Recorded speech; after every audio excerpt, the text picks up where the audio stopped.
네, 우리 옆에 계신 분들과 함께 인사 나누겠습니다. 잘 오셨습니다. 은혜 받고 돌아갑시다. 네, 오늘 육려신도회에서 이렇게 헌신 예배를 드리고 있고, 육려신도회에서는 행복이라는 찬양을 불러주셨습니다. 행복이라는 찬양을 저도 개인적으로 참 좋아하는데요. 좋아하는 이유는 우리 사람의 행복이 딱 이것에 달려있다라고 가사에서는 이야기하고 있습니다. 잘 들으셔서 다들 아시겠지만 하나님의 자녀로 살아가는 것이 행복이다라고 이 찬양은 말하고 있거든요. 그래서 우리 옆에 계신 분들과 이렇게 인사하셨으면 좋겠습니다. 하나님 자녀가 되어서 행복합니다. 인사하시죠.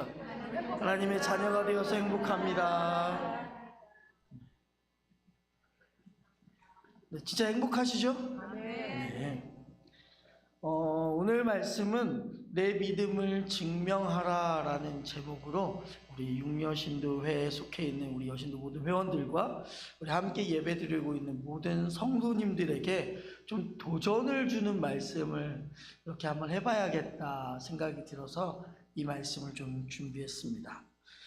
오스왈드 챔버스라는 사람이 있습니다. 그분은 이런 말을 했어요. 예수 그리스도의 생애를 살펴보면 하나님의 관점에서 살펴봤을 때 그 인생이 성공의 인생이지 하나님의 관점으로 보지 않았다면 예수 그리스도의 인생은 실패한 인생이다라고 말을 하는 걸 보았습니다. 이 말을 제가 하는 이유는 우리가 어떤 일을 행할 때에 있어서 어떤 관점으로 하느냐가 정말 중요하다는 거예요. 예수님께서 십자가에 달려 돌아가신 일은 우리가 현재 믿고 있는 그리스도인의 입장에서 봤을 때는 너무나도 감사한 일이죠. 십자가의 사건, 그 구원의 사건이 없다면 우리가 현재 이 자리에 있을 수가 없기 때문에 너무나도 감사한 사건입니다.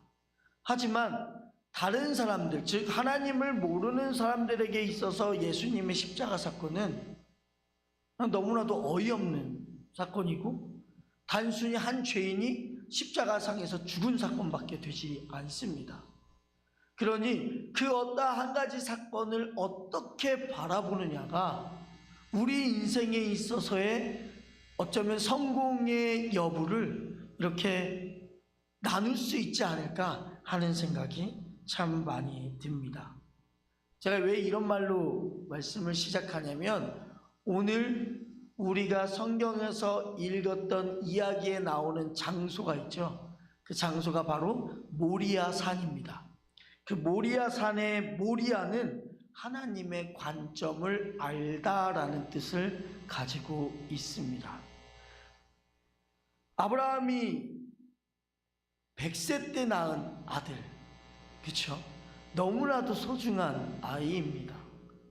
그런데 하나님께서 아브라함에게 그 소중한 아들 이삭을 번제로 바치라 합니다.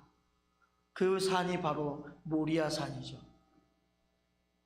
소위 말하는 시험의 장소입니다.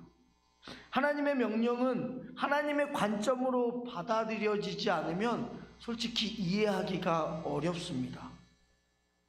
우리가 살면서 꼭 올라가야 되는 산이 있다면 바로 하나님의 관점으로 인생과 그 인생 가운데 겪는 시험의 참 의미를 경험할 수가 있는 것이죠.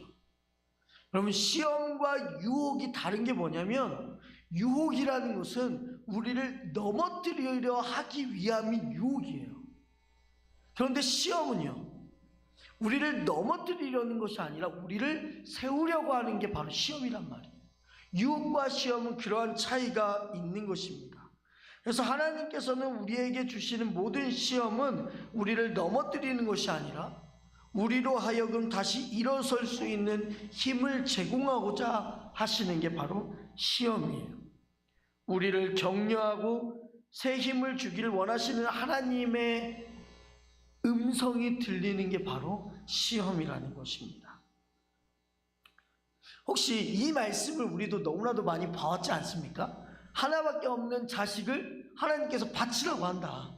그런데 바치라고 했는데 정작 끝까지 가보니까 하나님은 그 바치라는 아들을 받지 않으시고 대신에 하나님께서 준비하신 어린 양을 바치게 하신다라는 이야기, 혹시 이 이야기가 아직도 이해가 되십니까? 저는 이 이야기를 이해하는데 개인적으로 너무 오랜 시간이 걸렸습니다. 왜 오랜 시간이 걸렸다고 얘기하냐면 제 입장에서 뭔가를 해석해 보려고 했어요.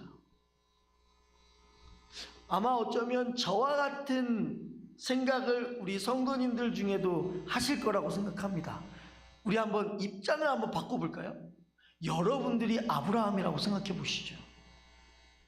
정말 어렵게 얻은 자녀, 그 자녀를 하나님께서 바치라고 하십니다. 먼저 여기에서부터 걸리는 거예요. 아니, 하나님 도로 줬다가 뺏는 것도 아니고 왜 하나님께서 어렵게 주신 아들을 나한테 바치라고 하시죠? 그때부터 나에게 시험이 되는 거예요. 이걸 말을 들어야 돼, 말아야 돼. 근데 아브라함처럼 고민한 끝에 바치려고 모리아산으로 걸어갔어요. 모리아산으로 걸어갔는데 진짜로 제단 위에 여러분들의 자녀를 올릴 수 있으실까요? 그때 당시에 하나님께 바친다라는 의미가 어떤 의미인지 아시나요? 그때 당시에 하나님께 제사를 드리는 제사법은 이랬어요. 동물을 잡아서 동물의 머리를 칼로 베요. 그리고 피를요 그 제단 주위에 뿌려요. 그리고 나머지 몸통을요 다 어떻게 하는 거예요? 불에 태우는 거예요. 여러분들의 자녀들을 그렇게 하실 수 있으시겠습니까? 못해요. 못하는 거예요. 절대로 할 수가 없어요. 내가 낳은 자녀라면 할 수가 없어요. 저는 제가 자녀를 낳기 전까지는 내가 자녀를 위해서 내 한 목숨 바치겠다라는 의미를 전혀 생각해 본 적이 없어요. 그런데 이제 저한테 아들이 하나 있잖아요. 아들을 낳고 나니까 그 아들이 조금이라도 아프면 제 안에서요, 내가 대신 아파줬으면 좋겠다. 아파하고 있는 모습이 너무나도 제가 보기에 괴로워 보이는 거예요. 그러한 마음이 저의 마음뿐만이겠습니까? 여러분들의 마음도 동일하지 않습니까? 그런데 그러한 아들을요, 제단에서 각을 떠서 불에 태워서 하나님께 바치신다고요? 말이 됩니까? 절대 할 수 없는 거거든요. 그래서 내 의견대로 내 뜻을 가지고 이거를 풀이해보고 해석해보려고 하니까 어떻게 되는 거예요? 맨날 하나님이 이해가 안 가는 거예요. 왜 하나님 도대체 이러한 일들을 아브라함에게 행할 수 있지? 만약에 이러한 일들이 나에게 있다면 어떡하지? 나는 준비가 돼 있지 않은데, 아니 할 수 없는데 어떡하지? 나는 그런 믿음이 없는 사람인가? 우리는 이러한 결론밖에 내릴 수가 없단 말이에요. 그런데 제가 좀 전에 모리아산의 의미를 여러분들에게 말씀드렸습니다. 그 모리아산의 의미가 뭐라고 했죠? 하나님의 관점에서 보다라는 의미를 가지고 있어요. 그러면 여러분 벌써 결론이 조금이라도 나오셔야 돼요. 왜요? 이 아브라함이 이삭을 바친 사건은 사람의 생각으로 생각하면 안 돼요. 그러면 그 해석이 무조건 잘못됩니다. 왜냐하면 하나님의 관점으로 하나님의 뜻을 가지고 행하신 일인데 그걸 사람이 가진 조그마한 지혜를 가지고 해석하려고 하니까 해석이 되겠습니까? 절대 안 돼요. 그래서 이 모리아 산의 의미를 오늘 이 시간 제대로 한번 알아보고자 합니다. 순자라는 사람이 있죠. 순자라는 사람이 이러한 말을 했습니다. 높은 산에 오르지 않으면 하늘의 높음을 모르고 깊은 계곡에 가보지 않으면 땅의 두터움을 알 수 없다라는 말을 했습니다.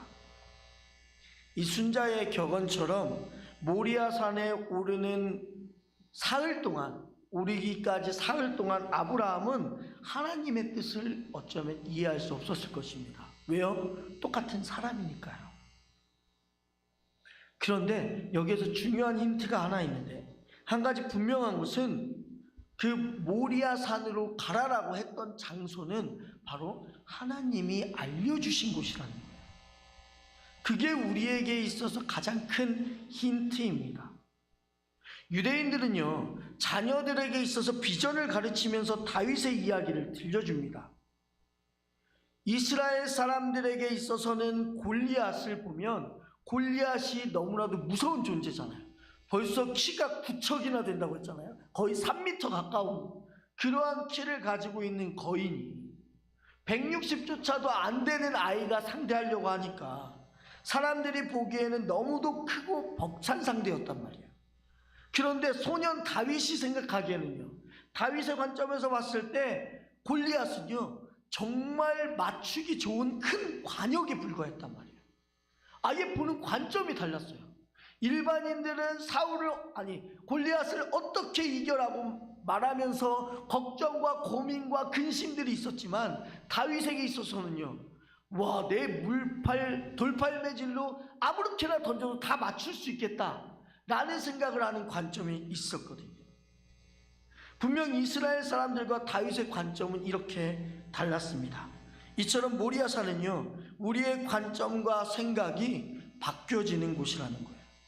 하나님을 믿는 것, 곧 신앙생활을 한다는 것은 우리가 이해할 수 있는 영역을 넘어서 하나님이 지시하는 곳에 가는 여정이란 말이에요. 우리가 생각하는 것과는 너무나도 다른 관점인 거예요. 그래서 여러분 생각해 보시죠. 우리가 행하고자 하는 일 말고 하나님께서 우리에게 시키시고자 하는 일들을 잘 생각해 보시면 우리가 이해되는 게 하나도 없습니다. 하나님은 우리가 이해할 수 있는 일을 우리한테 말하지 않아요. 근데 신기한 게 뭔지 아세요? 하나님은 끝까지 우리를요 이해시키려고 설득하시더라고요. 그러면서 나중에 깨닫게 되는 거예요. 아, 하나님이 이러시려고 나에게 이러한 일을 행하셨구나라는 것을 알게 된다는 거예요. 즉 우리는 순종이 없이는, 하나님께서 가라 하시는 그 순종이 없이는 절대로 하나님의 산에 오르지 못한다는 사실을 반드시 기억하셔야 됩니다. 그래서 하나님의 명령을 듣고 모리아산까지 가는 동안 아브라함이 고민과 번민을 반복한 끝에 도착하게 되죠. 사흘이라는 시간은요, 그가 마음먹은 바를 얼마든지 바꿀 수 있는 시간입니다. 가다가 생각해 보시죠. 3일 동안 그 모리아산까지 가게 되는데 중간에 가다가 이게 아니다 싶으면 돌아서면 되는 거잖아요. 근데 중요한 것은요, 하나님께서는 아브라함을 괴롭히기 위해서 모리아산에 오르라고 하신 것이 아니라는 거예요. 초반에 제가 말씀드렸죠. 유혹과 시험은 달라요. 유혹과 시험은 달라요. 하나님은 아브라함의 믿음을 시험하기 위해서, 유혹이 아니라 믿음을 시험하기 위해서 그에게 아들 이삭을 바치라고 명령하셨단 말이에요. 즉 그의 삶을 성장시키고 그에게 상을 주기 위해서 마련한 시험이란 말이에요. 시험. 그래서 모리아산은 어떠한 마음으로 올라야 되냐? 그 시험 내가 받아들이겠습니다 하는 마음가짐이 있어야만이 그 산을 오를 수가 있는 거예요. 만약에 아브라함에게 그 마음가짐이 없었다면요, 오를 수조차 없었던 거죠. 우리가 신앙생활을 제대로 하지 못하는 이유가 뭐가 있을까요? 그게 대부분 내가 했던 경험이나 내가 한 생각이나 내가 하는 판단이나 내가 알고 있는 지식 때문에 하나님의 일을 우리가 제대로 할 수 없는 거 아니겠습니까? 다 내가 가진 뭔가를 통해서 하나님의 일을 하려고 하기 때문에 우리는 거기에서 하나님의 일이 날마다 막히고 어렵게 되는 거예요. 그런데 그 모든 것을 내려놓았을 때, 내 의지와 내 힘과 내 능력과 내 뜻과 이러한 모든 것들을 내려놓았을 때 우리는 하나님의 말씀에 순종할 수가 있단 말이에요. 하나님은요, 모리아산에서 아브라함에게 아들을 제물로 바치라고 명령하시면서 그 어떤 것도 설명하지 않으셨습니다. 다른 사람이 이 성경을 보면 뭐라고 말하냐면, 와, 우리 하나님 막무가내네, 이렇게까지 얘기할 정도였어요. 그런데 아무런 설명도 하지 않은 이유가 있어요. 그 이유가 뭐예요? 시험이니까. 여러분 혹시 시험 볼 때 누가 옆에서 그 시험 문제에 관한 거 설명해 주시는 분 계시나요? 없어요. 시험은 시험에 관해서 설명해 주지 않아요. 시험은 그냥 보는 거예요. 만약 하나님께서 어떻게 해야 될지, 또 왜 그렇게 해야 되는지를 말씀해 주셨다면 그것은 시험이 아니라 뭐가 되냐면 숙제가 되는 거예요. 숙제가. 하나님은 숙제를 내주시는 분이 아니라 우리를 시험하시는 분이라는 사실을 여러분들이 기억하셔야 돼요. 그러면 아브라함은 어떻게 이 시험의 산 모리아 산에 올라갈 수 있었을까? 아니, 어떻게 해서 아브라함은 이 모리아 산의 시험을 통과할 수 있었을까요? 그게 좀 말씀을 보면서 우리가 좀 풀이해 봤으면 좋겠습니다. 히브리서 11장 6절 말씀 함께 읽겠습니다. 믿음이 없이는 하나님을 기쁘시게 하지 못하다니 하나님께 나아가는 자는 반드시 그가 계신 것과 또한 그가 자기를 찾는 자들에게 상 주시는 이심을 믿어야 할지니라. 아멘. 시험을 이기는 믿음을 갖기 위해서 우리는 가장 먼저 해야 될 게 뭐냐면 하나님의 존재를 인정해야 되는 거예요. 하나님이 계시다라는 사실을 깨달으셔야 되는 거예요. 또 그 하나님이 어떤 분인지를 알아야 되는 거예요. 이 말씀에 보니까 그 하나님은 어떤 분이에요? 상 주시는 이심을, 그렇죠? 상 주시는 이라니까요. 우리 하나님은 우리에게 안 좋은 것을 주시는 것이 아니라 정말 좋은 것, 그것도 상으로 주시는 분이 우리가 믿고 있는 하나님이란 말이에요. 그러한 믿음이 전제로 깔려있던 사람이 누구였다고요? 아브라함이었다고요. 아브라함은요 하나님의 존재를 알고 있었어요. 그리고 그 존재가 단순히 하나님 이게 아니라 나에게 좋은 것을 주시는 분, 상 주시는 이시라는 사실을 아브라함은 깨닫고 있었단 말이에요. 그래서 아브라함은 결국 어떻게 하는 거예요? 히브리서 11장 17절 말씀 읽겠습니다. 아브라함은 시험을 받을 때 믿음으로 이삭을 드렸으니 그는 약속들을 받은 자로 돼 그 외아들을 드렸느니라. 아멘. 하나님이 명령한 대로 아브라함이 그 명령을 받아서 이삭을 번제단에 올려놓았단 말이에요. 그러자 하나님 그 이삭을 올려드린 이 아브라함을 뭐라고 표현하고 있냐면 말씀에 보니까 약속들을 받은 자라고 써 있어요. 자, 그럼 우리가 생각해 봐야 돼요. 아브라함 도대체 어떤 약속 받았어요? 아브라함이 받은 약속 정말 많잖아요. 그 중에 딱 두 가지만 뽑으라면 뭐였어요? 하나는 하나는 네가 바라보는 땅 다 주겠다 이 말이었고, 또 하나는요 너에게 자손들을 어떻게 주겠다고요? 밤하늘의 별과 같이, 그죠? 바다의 모래와 같이. 밤하늘의 별과 같이 바다의 모래와 같이는 무슨 말이에요? 수없이 많은 자손들을 너에게 허락해 주겠다라는 약속을 하셨잖아요. 그 약속을 아브라함은 어떻게 하고 있었다고요? 믿고 있었다고요. 믿었단 말이에요. 그걸 믿으니까 어떠한 생각이 드냐? 아브라함은요 어쩌면 하나님이 그 이삭을 살려주실 거라는 사실을 깨닫고 있었어요. 깨닫고 있었어요. 그래서 성경의 표현에 보면 뭐라고 써 있냐면 그 하인들에게 이렇게 말하는 거예요. 우리 둘이 올라갔다가 같이 내려오마 라고 이야기한 구절이 있어요. 그러니까 아브라함은 알고 있는 거예요. 내가 믿고 있는 하나님은 하나님께서 나에게 상으로 주신 정말 좋은 것으로 주신 내 아들 이삭을 그냥 죽이지 않을 거라는 사실을 깨닫고 있었단 말이에요. 근데 더 놀라운 사실이 뭔지 아세요? 그 아들인 이삭 또한 그걸 믿고 있었어요. 어떻게 할 수 있을까요? 아브라함이 이삭을 바치려고 번제단 위에까지 올렸어요. 그렇죠? 이때 당시에 이삭의 나이가 13살에서 16살 정도 되는 나이예요. 우리나라로 치면 중학생.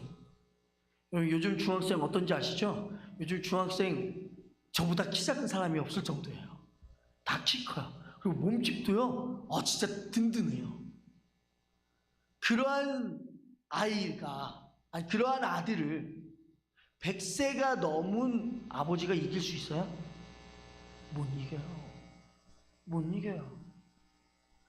제단에 올려놓으려고 해도 아둥바둥하면 벌써 아버지는 제단에 올릴 수가 없어요. 그런데 어떻게 하는 거예요? 성경에 보면 이삭이요, 그 제단 위에 가만히 올라가요. 그 이유가 뭐겠어요? 이삭도 알고 있었거든요. 내 아버지가 나를 죽이지 않을 거라는 사실을 알고 있었어요. 그렇기 때문에 얌전히 있는 거예요. 그 믿음이 없으면 어떻게 아버지가 나를 죽이는데 가만히 있겠어요? 그죠? 여러분들이 아들이라면 가만히 있을 수 있겠습니까? 내가 죽을 위기에 처해 있는데. 그럴 수 없는 거예요. 근데 이삭은 믿고 있었단 말이에요. 그러자 이삭을 제단에 드린 아브라함의 순종에 대해서 하나님은 이렇게 반응하십니다. 오늘 본문 창세기 22장 12절 말씀 함께 읽겠습니다. 사자가 이르시되 그 아이에게 내 손을 대지 말라. 그에게 아무 일도 하지 말라. 내가 내 아들 내 독자까지도 내게 아끼지 아니하였으니 내가 이제야 내가 하나님을 경외하는 줄을 아노라. 아멘. 하나님은 모리아 산에서 이제 정확히 아셨어요. 뭐를요? 아브라함이 어떤 사람인지를 정확히 아셨어요. 그의 마음속에 하나님을 사랑하는 마음이 있다는 것을 아셨어요. 내 아들 내 독자까지도 내게 아끼지 아니하였으니 라고 한 거 보니까 그 말 속에서는 어떤 의미가 들어있냐면 너가 진짜 힘든 선택을 했구나. 너가 진짜 힘든 결정을 하였구나. 라는 하나님의 감탄이 들어가 있단 말이에요. 어쩌면 아브라함의 인생에 있어서 가장 큰 시험이 이 시험이었을 거예요.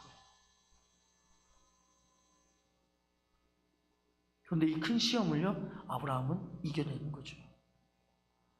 마태복음 7장에 보면 예수님이 비유로 말씀하시는 이야기 중에 우리가 잘 아는 비유의 말씀이 있습니다. 어떤 비유냐면 어떤 사람은 모래 위에 집을 짓고 어떤 사람은 반석 위에 집을 짓는 이야기가 있어요. 그런데 비가 내리고 창수가 나고 바람이 불어서 그 모래 위에 지은 집과 그 다음에 반석 위에 지은 집이 모두 다 바람과 창수와 폭풍 후의 피해를 보는데 어떤 차이가 나요? 모래 위에 지은 집은요, 폭풍 후에 그냥 무너져 버리는 거예요. 그런데 반석 위에 지은 집은 결코 흔들리지 않죠. 이처럼 하나님은요, 시험을 통해서 우리의 믿음을 검증하기를 원하시는 거예요. 믿음의 분량이 드러날 때에는 우리의 믿음이 언제 드러나냐? 위험이 처해 있을 때, 폭풍우가 칠 때 우리의 믿음이 어떤지가 확연하게 나타나는 거예요. 그게 바로 언제냐? 시험의 때예요. 시험의 때.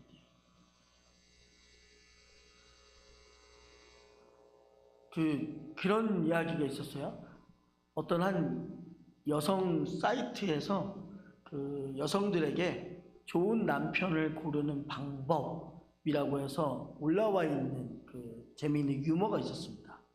근데 뭐 여러 가지 이야기가 있었는데 그 중에 하나가 뭐였냐면 남편이 될 사람과 등산을 해봐라 라고 되어 있어요. 근데 등산을 하는 이유가 뭐라고 써 있냐면 사람은 힘들면 힘들수록 자기의 본성이 나온다는 거예요. 그래서 힘들 때의 그 사람의 행동 거지가 그 사람을 나타낸다 라고 이야기하는 거죠. 또 이런 거 있죠. 남편을 고를 때 운전을 시켜봐라. 그래서 운전하는 태도를 보면 그 사람의 모든 것을 알 수 있다 라고 얘기를 하는 것 또한 그 안에 있었어요. 그게 뭐인 거예요? 어려울 때 어떻게 대처하느냐에 따라서 그 사람의 됨됨이가 나타난다는 것이죠. 우리가 하나님을 믿는지 제대로 믿고 있는지 믿고 있지 않은지는 우리가 어려움을 당했을 때 나타나게 되어 있어요. 그래서 수많은 목회자들이 이런 이야기를 합니다.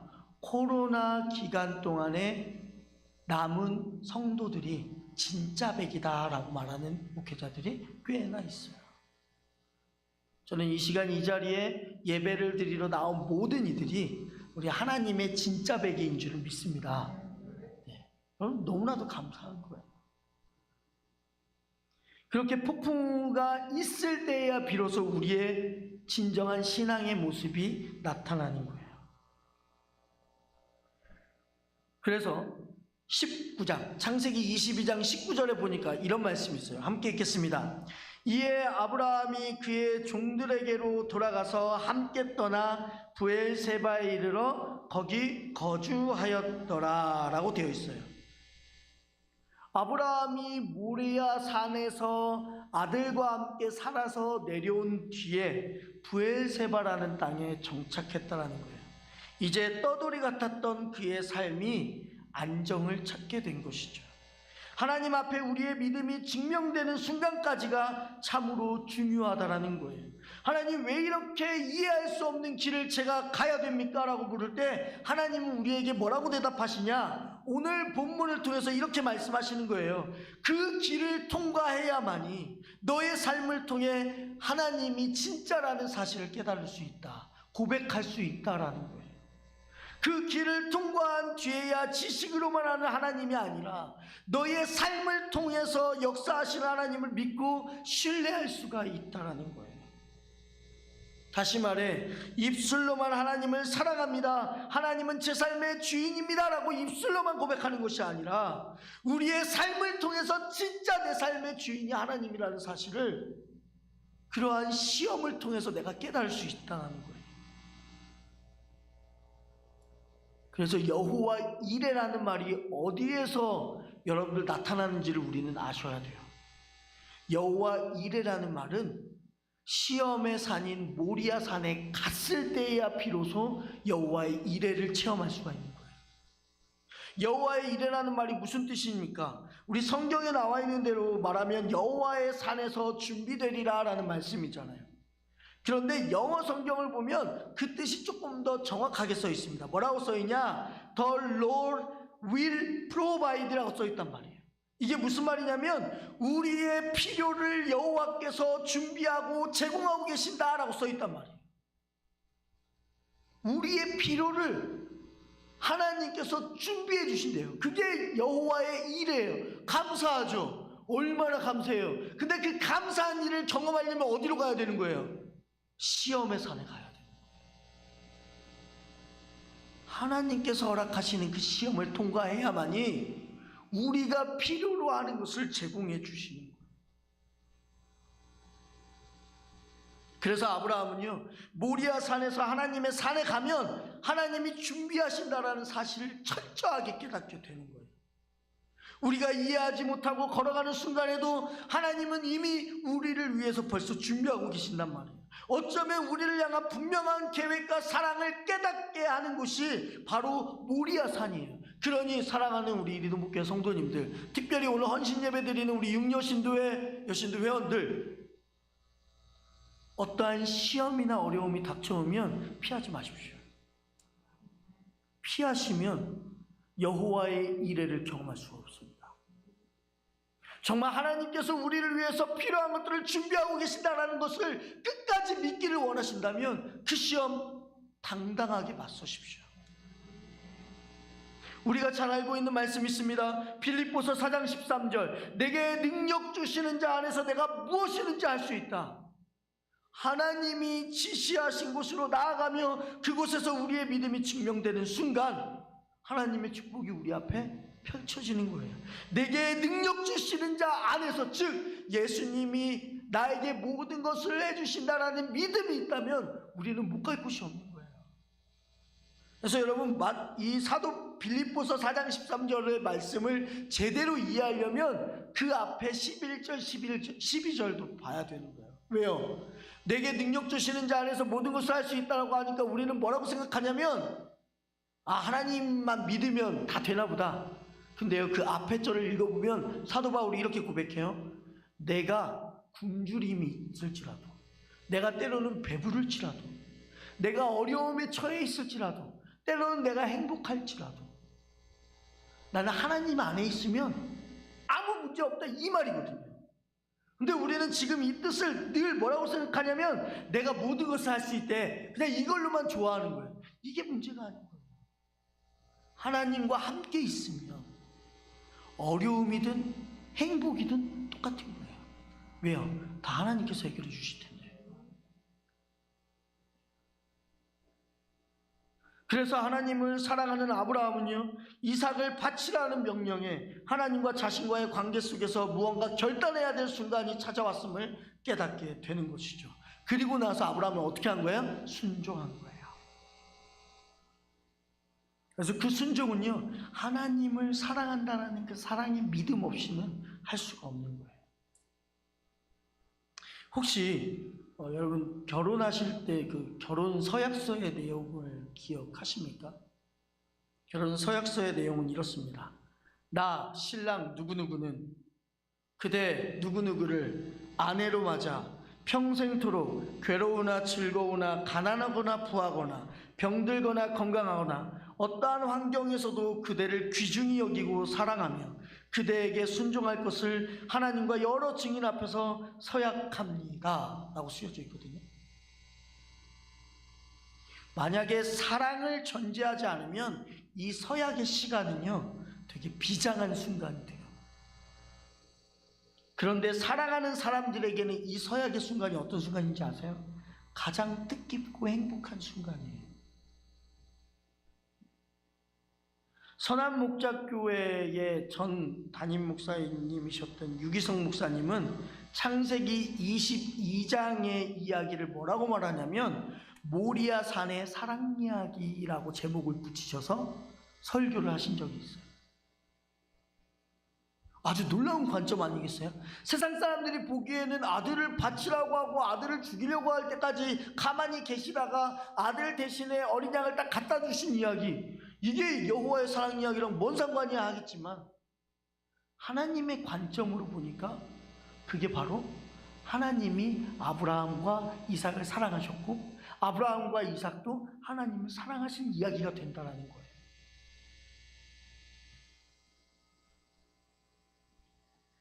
모리아 산에서 하나님은 아브라함에게 사랑의 결단을 요구하셨습니다.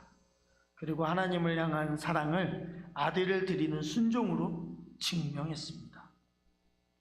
아브라함에게 하나님은 축복과 환희의 시간을 예비하셨습니다. 그래서 여호와 이레의 축복은 하나님을 믿습니다라는 것에서 이제 우리가 한 단계 발전해서 어디로 가는 거냐? 하나님 사랑합니다라고 고백하는 순간으로 발전하는 시간이란 말이에요. 그게 뭘 통해서요? 시험을 통해서요. 하나님께서 그분을 사랑하는 자들의 모든 것을 책임지시고 인도하실 시험을 우리들에게도 동일하게 내주실 것입니다. 그리고 그 시험지를 받은 우리들과 하나님은 늘 동행하여 주실 것입니다. 이제 내 삶에 일어나는 모든 일을 하나님의 관점으로 보겠습니다 라는 결단을 모두 다 하셨으면 좋겠어요. 그래서 오늘 제목처럼 우리의 믿음을 증명하십시오. 하나님, 제가 하나님을 이만큼 사랑합니다 라는 것을 증명하는 방법은 여러분들이 아실 거라 생각합니다. 각각 개인적으로의 신앙의 어떠한 정도도 다를 것이고 처한 상황도 다를 것이고 하나님께서 주시는 시험도 다를 것입니다. 근데 그 모든 것들을 통해서 여러분들은 하나님을 사랑한다는 것을 증명하셔야 됩니다. 그래야만이 여러분들의 신앙이 한층 더 업그레이드 될 수가 있는 것이죠. 사랑하는 우리 육려신도 회원들, 여러분들에게도 이제 앞으로 인생을 살아가시면서 어쩌면 아브라함과 같은 큰 선택을 해야 되는 그러한 시험이 여러분들에게 닥쳐올 수 있습니다. 그러면 하나님을 믿고 하나님을 의지하며 그 모든 것에 선택을 하십시오. 내 개인적인 의견, 개인적인 경험, 지식 이런 것 다 제외하시고 온전히 하나님이라면 어떻게 하실까를 늘 생각하시면서 그 시험의 답을 작성하십시오. 그러면 여러분 신기하게도요, 그 시험의 답이 틀리던 맞던 간에 하나님은 여러분들과 동행해 주십니다. 그게 우리 하나님이시거든요. 하나님은 우리를 시험을 채점하시는 분이 아니에요. 요즘 학생들을 뭐 1등급부터 9등급까지 나누는 것처럼 우리에게 등급을 나누시는 분이 우리 하나님은 아니세요. 그 시험지를 하나님과 함께 받아들일 거냐, 그렇지 않느냐, 이것만 보시거든요. 그러한 하나님을 끝까지 믿고 하나님께서 허락해 주시는 시험, 하나님과 능히 치르면서 내 믿음을 하나님께 증명할 수 있는 우리 육려신도 회원 모두와 이 시간 함께 예배에 참여하신 우리 성도님들이 되시기를 주님의 이름으로 축원합니다. 기도하겠습니다. 사랑의 주님, 우리가 인생을 살아가며 신앙생활을 하면서 때로는 정말 선택하기 힘든 어려운 시험이 우리에게 닥쳐올 수도 있습니다. 오늘 말씀에서 보았듯이 아브라함에게 닥친 시험이 우리들에게도 있을 수 있습니다. 그 시험 주님 피하지 않도록 인도하여 주시옵소서. 그 시험이 너무나도 두렵고 무섭다고 생각해서 도망치거나 하나님의 얼굴을 보려고 하지 않고 피하거나 하는 어리석은 행동들을 버릴 수 있도록 인도해 주시고, 온전히 다윗이 골리앗을 보고 큰 관역으로 보였던 것처럼 우리도 하나님과 그 시험을 함께 치를 수 있도록 인도해 주셔서 그 모든 시험에 우리의 믿음을 가지고 응할 수 있도록 인도하여 주시옵소서. 그렇게 될 때에 하나님께서 우리의 필요를 제공해 주시는 여호와 이레의 하나님을 체험하고 만날 수 있으리라 믿사오니, 우리를 끝까지 사랑하시기에 그 시험까지도 감당할 수 있도록 도와주시는 하나님을 믿고 나아가는 우리 육려신도 회원들이 되도록, 그리고 함께 예배드리는 모든 이들이 되도록 인도하여 주시옵소서. 예수님의 이름으로 기도드립니다. 아멘.